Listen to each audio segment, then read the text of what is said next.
School के बाहर झालमुड़ी बेचने वाली रातों रात बनी महलों की रानी। शाम का समय था। गांव की हालत बहुत खराब थी। कई जगह बाढ़ का पानी भरा हुआ था। चाहत के टूटे फूटे घर के अंदर चाहत के पिता और भाई की तस्वीरें रखी हुई थीं, जिन पर फूलों की माला टंगी हुई थी। चाहत और उसकी माँ वसुधा जमीन पर बैठी बुरी तरह से रो रही थीं। हे भगवान, क्या बिगाड़ा था मैंने तेरा, जो मेरा पूरा घर उजाड़ दिया। ये कुर्सी पर बैठे नेता लोग अपनी जेबें भरने के चक्कर में बांध की दीवार में सीमेंट की जगह रेत भरवा दिए, जिसकी वजह से बांध टूट गई और सब तबाह हो गया। मेरा सुहाग और मेरा बेटा दोनों चले गए। चुप हो जा माँ, रोने से बाबूजी और भैया लौट के नहीं आएंगे। ये जो पॉलिटिशियन होते हैं ना, ये सब के सब गिद्ध हैं। ये वोट मांगने के टाइम पर हाथ जोड़ कर आते हैं और जीतने के बाद जनता की लाशों पर अपना महल बनाते हैं। इन लालची कुत्तों को किसी की जान से कोई मतलब नहीं है। तू मत रो माँ, तेरी ये बेटी अभी जिंदा है। अगली सुबह वसुधा काम ढूंढने गांव में जाने लगती है। चाहत, तू घर में ही रहना, मैं जा रही हूँ गाँव में। देखती हूँ किसी के खेत में या घर में कोई काम मिल जाए तो रात के लिए कुछ खाना ले आऊंगी। आप कहीं नहीं जाएंगी, आपकी तबीयत ठीक नहीं है, मैं जाऊंगी। तू चुपचाप यहीं बैठ, अभी तू बच्ची है। गांव वाले 1000 बातें बनाएंगे, मैं जा रही हूँ अकेले। वसुधा वहां से चली जाती है। कुछ देर के बाद गांव का एक आदमी दौड़ता हुआ चाहत के पास आता है। अरे चाहत, जल्दी चल, तेरी माँ पीपल वाले पेड़ के नीचे बेहोश होकर गिर पड़ी है। क्या? चाहत जल्दी से वसुधा के पास पहुंचती है और अपनी पक्की सहेली मानवी की मदद से वसुधा को उठाकर घर लाती है। पता नहीं क्या हो गया मुझे, चक्कर खा के गिर पड़ी। लगता है मुझे कोई बड़ी बीमारी बन गई है। चाहत, मैंने तो सोचा था कि 2 दिन बाद तुझे पढ़ने के लिए शहर भेज दूंगी। तू ऐसा कर, तू चली जा मेरी बच्ची, मैं यहाँ अपना ध्यान खुद रख लूंगी। तो फिर शुरू हो गई माँ। किताबें पढ़कर थोड़ी ना पेट भरेगा हमारा। तू बीमार है तो कैसे अपना ध्यान रखेगी? मैं कहीं नहीं जा रही पढ़ाई करने के लिए, मैं यही तेरे साथ रहूंगी। चाहत घर से बाहर आ जाती है। मानवी भी वहाँ थी। देख चाहत, तू अपनी पढ़ाई मत छोड़ यार, तेरा बड़ा सपना था, तू शहर जा। काकी का ध्यान मैं यहाँ रहकर रख लूंगी। जानती हूँ पगली, तू मेरे लिए जान दे सकती है, पर तेरी खुद की घर गृहस्थी है। अपना घर देखेगी या मेरी माँ को? अब मैं अपनी और अपनी माँ की लड़ाई मैं खुद लड़ूंगी। अगले दिन चाहत गांव में अपने एक सगे चाचा के घर जाती है। चाचा, माँ की तबीयत बहुत खराब है, घर में एक दाना राशन नहीं है। थोड़े से पैसे और थोड़ा राशन दे दो, माँ ठीक हो जाएंगी। उसके बाद मैं काम करके एक एक पैसा लौटा दूंगी। क्या लौटा देगी? अरे बाप और भाई तो पानी में बह गए, हमने क्या ठेका ले लिया है तुम दोनों का? हाँ, कल को तेरी माँ भी टपक गई तो हमारे पैसे तो डूब जाएंगे ना। हमारे पास कुछ नहीं है, यहाँ से चली जा, कहीं और जाकर मांग। और नहीं तो क्या, इतनी बड़ी हो गई है, हाथ पैर सलामत है, जाके खुद कुछ काम वाम कर और अपना पेट पाल। यहाँ भीख मांगने आ गई? भीख नहीं, उधार मांगने आई थी चाची। पर कोई बात नहीं, ये ताने मैं हमेशा याद रखूंगी और समय आने पर इसका जवाब भी दूंगी। चाहत गुस्से में वहां से चली जाती है। चाहत गांव के सबसे बड़े जमींदार के पास जाती है और उनसे कुछ काम मांगती है। अरे ओ लड़की, तू यहाँ हमारे खेत या तबेले में काम करेगी? लड़कियों के बस का नहीं है ये सब। और वैसे भी तुम लोग ठहरे पनौती, जहाँ जाते हो वहाँ बर्बादी ही लेकर आते हो। हाँ, निकल जाए यहाँ से चुपचाप, कोई काम नहीं है यहाँ तेरे लिए। चाहत बिना कुछ बोले वहां से चली जाती है। चाहत दुखी होकर अपने घर जा रही थी, तभी उसे गांव का एक छोटा डॉक्टर आता हुआ दिखाई देता है। चाहत जाकर उसे सब बताती है। डॉक्टर तुरंत उसके साथ घर आता है और वसुधा को चेक करता है। बेटा चाहत, तेरी माँ को टीबी है, ये बहुत खतरनाक बीमारी है। यहाँ गांव की दवाइयों से ये ठीक नहीं होगी। तो क्या करना होगा डॉक्टर जी? तुझे इन्हें जल्दी से जल्दी शहर के बड़े अस्पताल ले जाना होगा, बहुत पैसा लगेगा। देख, हाल फिलहाल में मैंने ये कुछ दवाइयां दी हैं जिससे थोड़ा आराम मिलेगा, पर ये कोई पक्का इलाज नहीं है। जल्दी से पैसों का जुगाड़ कर ले और जल्दी इनको शहर ले जा। डॉक्टर ये बोलकर चला जाता है। रात का समय हो जाता है। गांव के पुराने शिव मंदिर की सीढ़ियों पर चाहत अकेली बैठी हुई थी। ये कैसा इम्तिहान ले रहे हो भगवान? पहले बाबूजी और भैया को बाढ़ में छीन लिया, अब मेरी माँ भी चारपाई पर तड़प रही है। 2 दिन से घर के चूल्हे में आग नहीं जली है। पूरा गांव दुश्मन बन के बैठा है, कोई एक मुट्ठी अनाज देने को तैयार नहीं। अब मैं क्या करूँ, कहाँ जाऊँ? कोई तो रास्ता दिखाओ मेरे महादेव। तभी वहां मंदिर के पंडित जी आते हैं और चाहत को कुछ प्रसाद देते हैं। चाहत प्रसाद लेकर अपने घर जाती है और अपनी माँ को पूरा प्रसाद खिला देती है। खुद कुछ नहीं खाती। तूने कुछ खाया चाहत? सुबह से तू भी तो भूखी है। अरे मेरी फिक्र मत कर माँ, मैं तो मंदिर के बाहर भंडारे में पूरी सब्जी खा के आई हूँ। वसुधा सो जाती है। चाहत ज्यादा पानी पीती है ताकि भूख मिट जाए और सो जाती है। अगली सुबह चाहत और मानवी काम ढूंढते ढूंढते गांव के स्कूल के पास पहुंच जाती हैं। स्कूल की छुट्टी का टाइम था। स्कूल के बाहर 2-3 लोग अपनी साइकिल पर झाल मुड़ी बेच रहे थे। ये क्या बना दिया चाचा? ना इसमें खीरा है ना टमाटर, एकदम बेकार लग रहा है ये। अरे भैया, न भुना हुआ जीरा डाला, न इसमें चाट मसाला है, हैं? ये झाल मुड़ी है कि भूसा? कोई स्वाद ही नहीं है इसमें। खाना है तो खाओ, नहीं तो रास्ता नापो अपना। 10 रुपए में क्या 5 स्टार होटल का खाना मिलेगा? चाहत दूर खड़ी ये सब कुछ ध्यान से देख रही थी। मानवी, ये चाचा लोगों ने तो पूरा मार्केट खराब करके रखा है। झालमुड़ी का जो असली स्वाद क्या होता है वो इनमें से किसी को नहीं पता। अपना काम सेट हो गया मानवी, अब हम लोग ये झालमुड़ी बेचेंगे। क्या तू पागल हो गई है क्या? आइडिया तो तेरा एकदम अच्छा है, पर ये बता सामान खरीदने के लिए क्या अंबानी से लोन लेगी? अब तो जेब में तो अठन्नी भी नहीं है। अंबानी की जरूरत नहीं है मानवी। तुझे याद है बचपन में मैंने एक मिट्टी की गुल्लक बनाई थी। मैंने सोचा था जब बड़ी होकर शहर कॉलेज जाऊंगी तब वो पैसे काम आएंगे। अब कॉलेज तो छूट गया, पर अब वो पैसे मेरे व्यापार में काम आएंगे। चाहत जल्दी से घर जाती है और अपनी गुल्लक में से पैसे निकालती है और बाजार से झाल मुड़ी बनाने के लिए फ्रेश खीरे, लाल टमाटर, हरी मिर्च, धनिया, सरसों का तेल और कुछ मसाले खरीद कर लाती है। देख मानवी, ये गया भुना हुआ जीरा, ये गया अपना अमचूर और ये लाल मिर्च और ये मेरा स्पेशल चाट मसाला। अब जब ये स्पेशल मसाला झालमुड़ी में डलेगा तब पब्लिक उंगलियां चाटती रह जाएगी। चाहत एक स्टील के डिब्बे में थोड़ी सी झाल मुड़ी बनाती है। भाई साहब, ये तो बहुत मस्त बनी है। कसम से चाहत, एक बार जिसने तेरी ये झालमुड़ी खा लेगा ना, वो इन पुराने वालों के ठेले पर तो थूकेगा भी नहीं। और ये झालमुड़ी तो तूने एकदम मास्टर शेफ वाली बना दी। पर ये तो बता, बेचेगी कैसे? सर पे टोकरी रख के तो घूमेगी नहीं, कोई जुगाड़ तो करना पड़ेगा। अरे यार, ये तो मैंने सोचा ही नहीं। ठेला तो है ही नहीं मेरे पास, अब क्या करूं? रुक, मेरे घर के पीछे मेरे बाबूजी की एक बेकार साइकिल पड़ी है, एकदम खटारा हो गई है। पर अगर तू और मैं मिलकर इसका मेकओवर कर दे तो तेरा काम बन जाएगा। अगली सुबह दोनों साइकिल की मरम्मत करते हैं। वो पुरानी साइकिल एकदम नई बन जाती है। चाहत ने साइकिल के आगे लकड़ी का एक बोर्ड टांग दिया था जिस पर लिखा था, चाहत की स्पेशल झाल मुड़ी, स्वाद ऐसा जो भुलाए ना भूले। आजा मेरी रानी, अब ये गांव वालों को ये चाहत अपना असली रंग दिखाएगी। चल मानवी, चलते हैं झालमुड़ी बेचने। चाहत अपनी साइकिल पर सारा सामान सेट करके स्कूल के पास जाने लगती है। तभी रास्ते में उसे उसके चाचा मिलते हैं। लो देख लो, कल तक ये लड़की महारानी बनकर कॉलेज जाने के सपने देख रही थी और आज सड़क पर झालमुड़ी बेचेगी। लड़कियों के बस का नहीं है व्यापार करना। लोगों का तो काम ही है शहर उगलना, क्योंकि किसी की मजबूरी तो आपको दिखती नहीं है। पर आप लोग एक बात सुन लो, चाहत हारने वाली नहीं है। चाहत स्कूल के पास पहुंचती है। कुछ समय के बाद छुट्टी का समय हो जाता है। बच्चे स्कूल से बाहर निकलते हैं और चाहत से झाल मुड़ी लेने लगते हैं। अरे आओ आओ, चाहत की स्पेशल झालमुड़ी खाओ। ये देखो, पहले काटे गए हरा हरा खीरा, फिर ये तीखी वाली हरी मिर्च, फिर लाल टमाटर और ये प्याज, और अब इसमें जाएगी ये कुरकुरी मुड़ी और आखिर में मेरा ये सीक्रेट मसाला।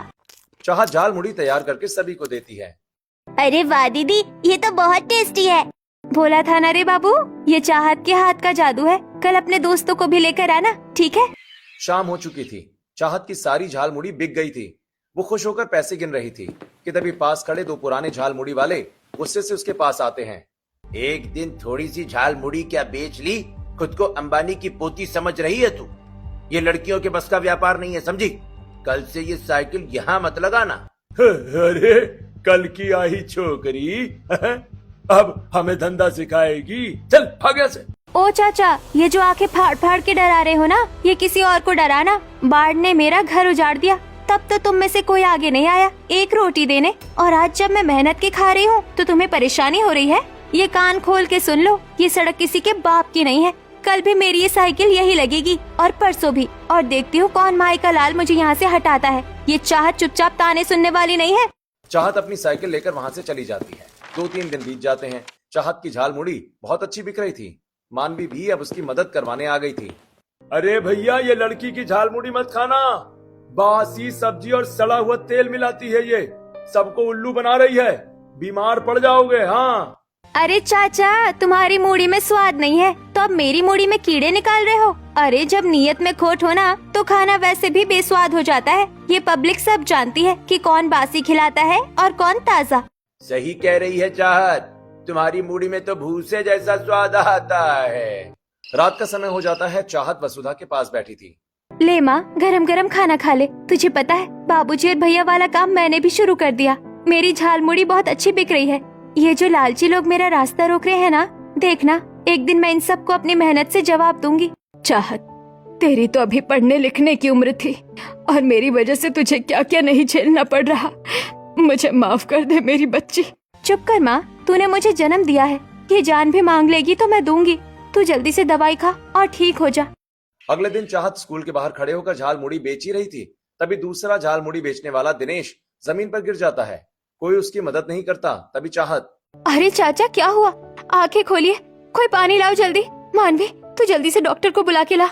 चाहत उसे अच्छे से एक पेड़ के नीचे बिठाती है और उसे पानी पिलाती है। डॉक्टर आकर उसका इलाज करते हैं। हे भगवान, मैं कितना बेकार हूँ। मैं जिस लड़की को रोज गालियां देता था उसी ने आज मेरी जान बचाई। ये बाकी के लोग तो सिर्फ तमाशा देखते रहे। तो मुझे माफ कर दे बिटिया, तू सच में बहुत अच्छी है। अरे चाचा, हाथ मत जोड़िए।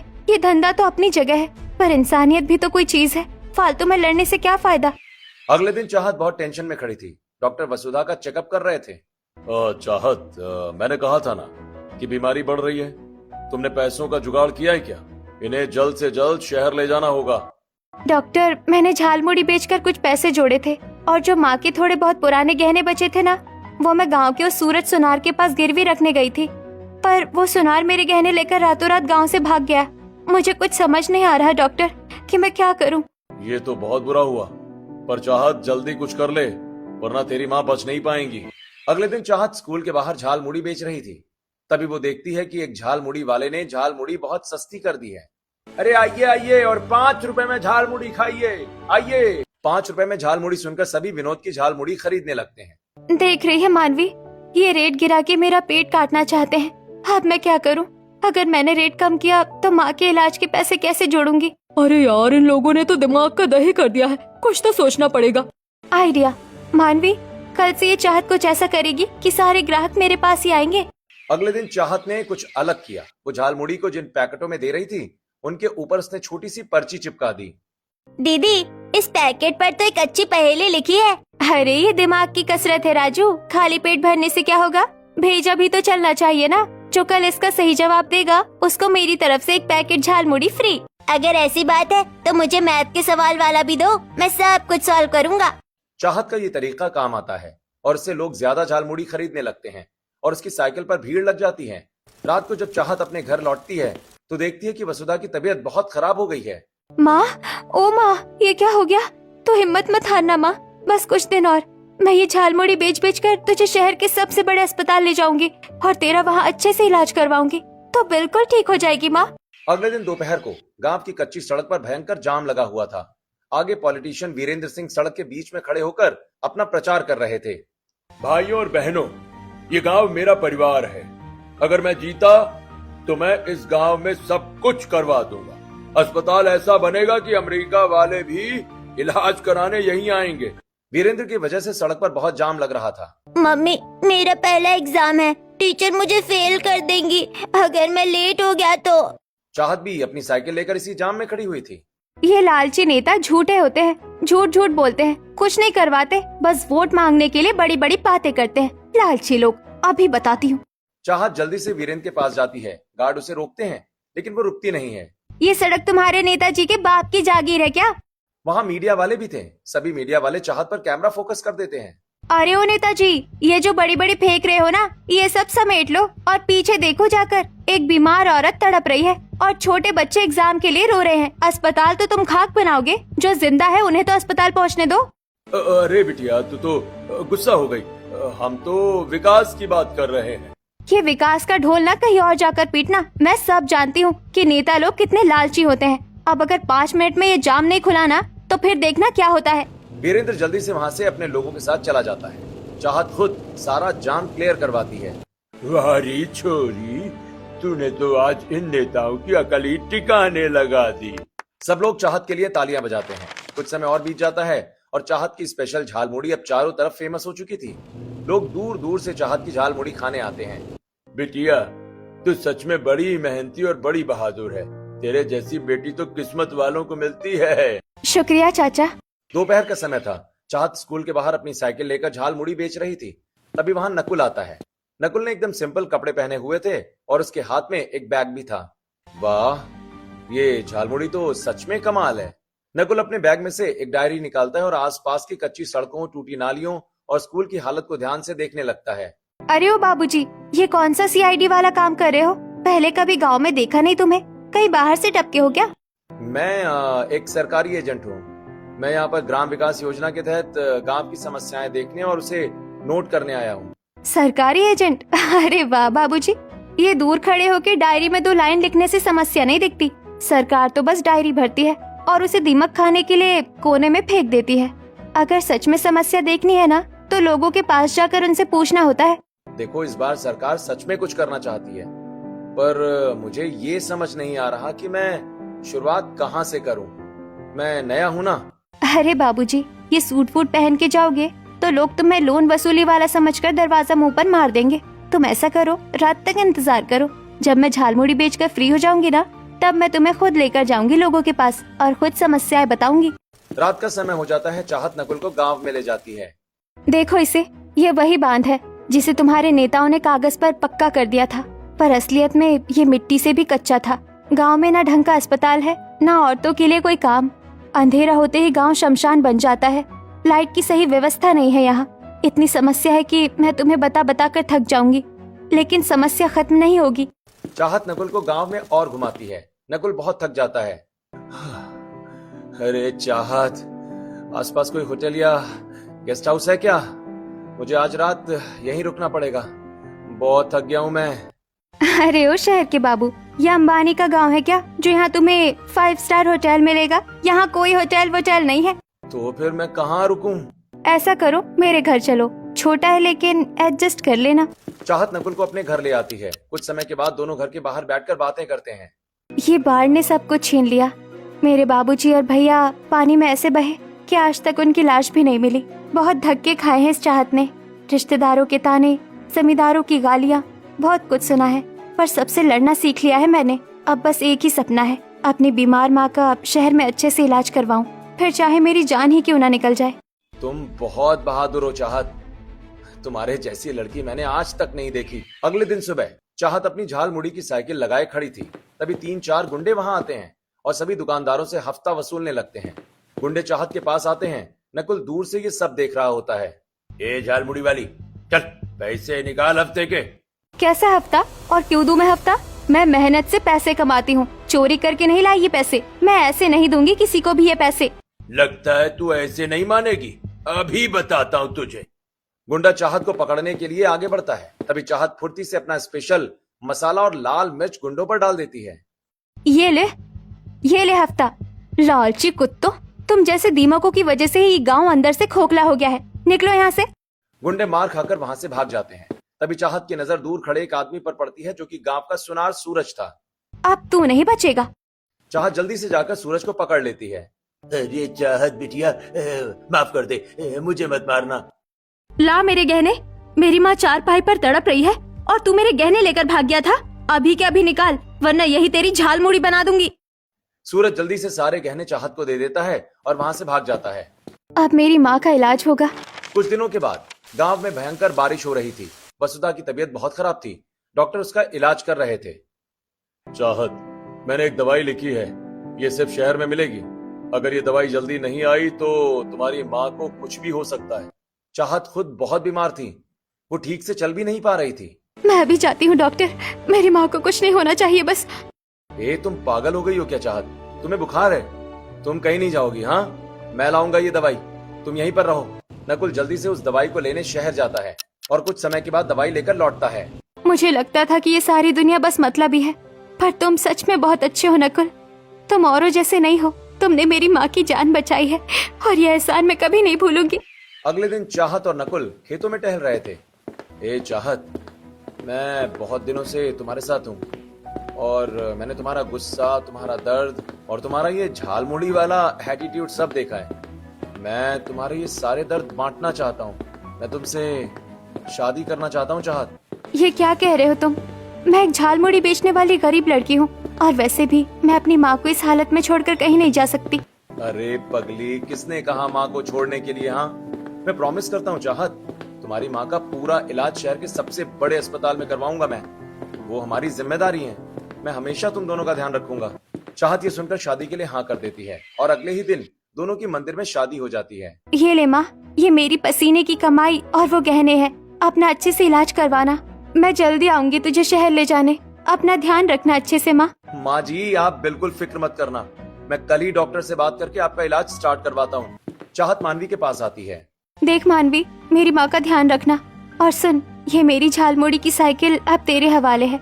जब भी टाइम मिले जाके बच्चों को झालमुड़ी खिलाना। तू फिक्र मत कर, मैं सब कुछ संभाल लूंगी। चाहत नकुल के साथ वहां से चली जाती है। चाहत नकुल के साथ अपने ससुराल पहुंचती है।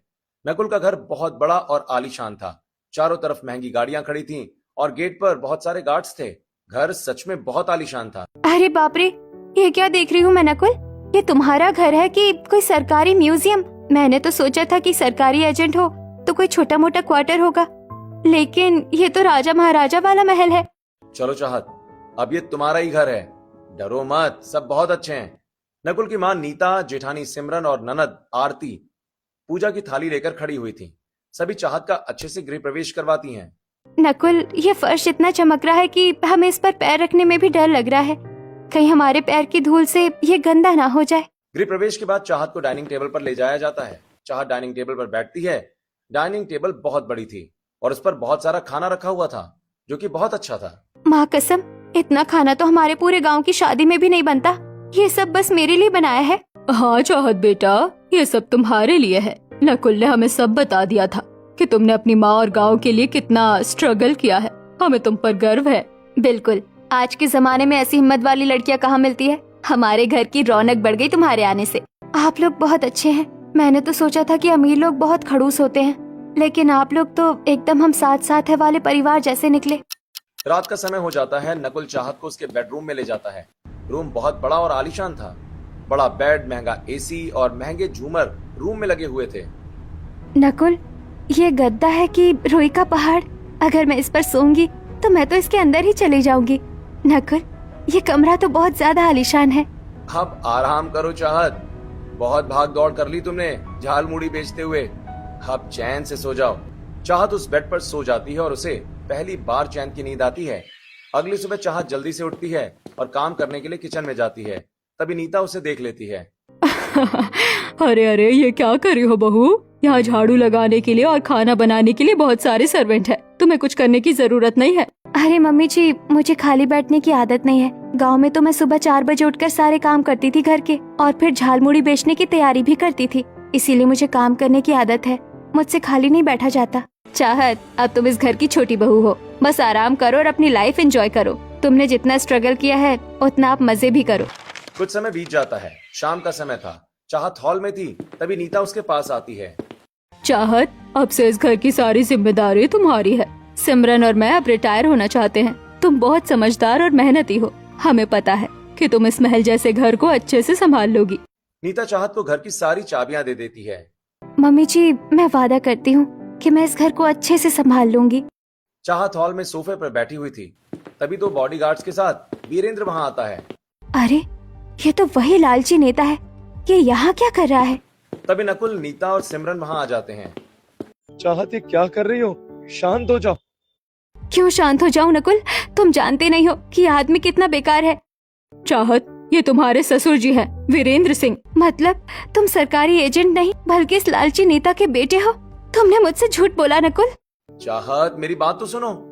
जिस दिन तुमने सड़क पर मेरे पिताजी से झगड़ा किया था, वो सब मैंने टीवी पर देख लिया था। नकुल सोफे पर बैठकर टीवी देख रहा था। तभी वो टीवी पर देखता है कि कोई उसके पिता से बिना डरे लड़ रहा है। अभी तक किसी ने भी पिताजी से झगड़ा नहीं किया। सभी पिताजी से डरते हैं, लेकिन यार इस लड़की की तो बात ही अलग है। ये तो बिना डरे बोले जा रही है। वैसे पिताजी को भी सड़क पर ऐसा नहीं करना चाहिए था। वैसे ये लड़की सही है, दमदार है। बहू, मैं बुरा आदमी नहीं हूँ। तुम जैसा सोच रही हो मैं वैसा बिल्कुल नहीं हूँ। बस एक शब्द और नहीं। राजनीति के चक्कर में तुमने मासूमों की जान ली है। और नकुल, तुमने तो हद ही कर दी। तुमने मुझसे झूठ बोला। अब मैं यहाँ एक पल नहीं रुकूंगी। जा रही हूँ मैं इस घर को छोड़कर। चाहत वहां से जाने लगती है। चाहत रुको, कहाँ जा रही हो? अपने उसी घर जहाँ से मैं आई हूँ। मुझे नहीं चाहिए तुम्हारी आलीशान महलों वाली जिंदगी। पता नहीं कितने लोगों का पेट काटकर तुमने ये सब बनवाया होगा। ये सब मासूम लोगों के खून से रंगा हुआ है। नकुल, तुम्हारा और मेरा रिश्ता खत्म। मैं जल्द ही तुम्हें डिवोर्स दे दूंगी। चाहत वहां से चली जाती है और अपने गांव पहुंचती है। शाम का समय हो जाता है। मानवी वसुधा को दवाइयां दे रही थी। चाहत मानवी के पास आती है और रोने लगती है। अरे चाहत, तू इतनी जल्दी क्यों लौट आई? और तू रो क्यों रही है? ससुराल वालों ने कुछ कहा क्या? ससुराल नहीं, नरक है वो मानवी, जिसे हमने एक सिंपल आदमी समझकर दिल दे दिया। वो उसी लालची नेता वीरेंद्र का बेटा निकला, जो उस दिन सड़क पर तमाशा कर रहा था। नकुल ने अच्छा नहीं किया, लेकिन अब तो फिक्र मत कर, सब कुछ भूल जा। अब हम फिर से अपना काम शुरू करते हैं। और देख, तेरी माँ भी अब बिल्कुल ठीक हो गई है। अगले दिन स्कूल के बाहर चाहत और मानवी झाल मुड़ी बेचने जाती हैं। तभी वहां नकुल और वीरेंद्र आ जाते हैं। चाहत, प्लीज यार, एक बार मेरी बात तो सुन लो। मैं मानता हूँ कि मैंने झूठ बोला, पर मेरा प्यार झूठा नहीं था। और मेरे पापा एक अच्छे इंसान हैं, वो बेकार नहीं है। मुझे कुछ नहीं सुनना, तुम चले जाओ यहाँ से। बिटिया, उस दिन बीच से सड़क पर प्रचार करना मेरी भूल थी और मैं इसके लिए बहुत शर्मिंदा हूँ। उस दिन मुझसे गलती हो गई थी, लेकिन मैं एक बेकार नेता नहीं हूँ। मैं लोगों का भला चाहता हूँ। मुझे सब पता है, ये सब नाटक है। हर पॉलिटिशियन यही करता है, पहले अच्छा बनने का नाटक करता है और फिर अपना असली चेहरा दिखाता है। तभी गांव का एक गरीब आदमी आता है। अरे नेताजी, आप यहाँ?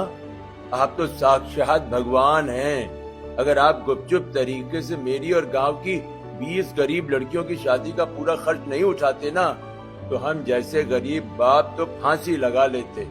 आपने तो किसी को कानो कान खबर भी नहीं होने दी। आप तो सच में साक्षात भगवान हैं। ये आदमी लालची कैसे हो सकता है, जिसने छुपाकर 20 लड़कियों का घर बसाया? वो लालची नहीं हो सकता लगता है। गलती मेरी ही थी, मेरे से समझने में भूल हो गई। चाहत, सिस्टम में बहुत गंदगी है।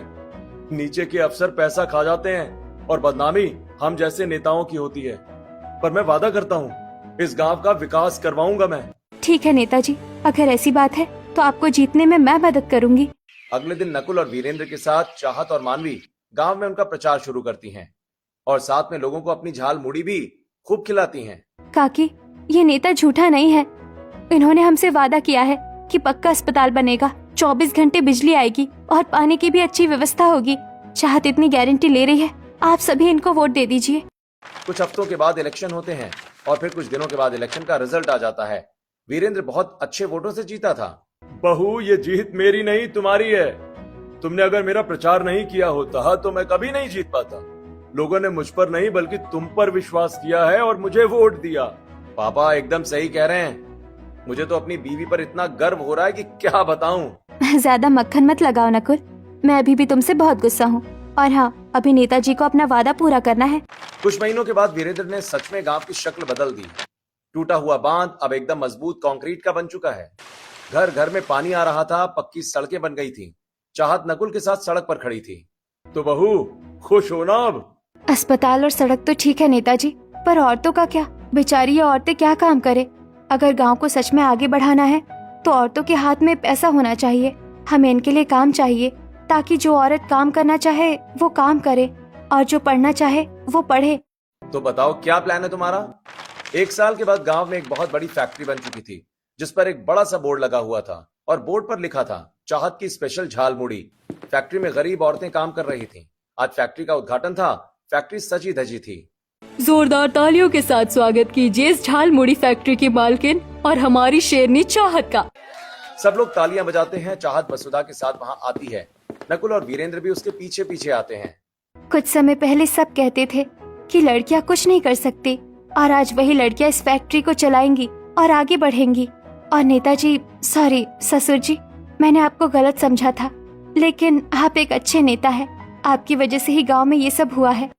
सभी लोग बहुत खुश होते हैं और फिर चाहत और सभी लोग मिलकर फैक्ट्री का उद्घाटन करते हैं।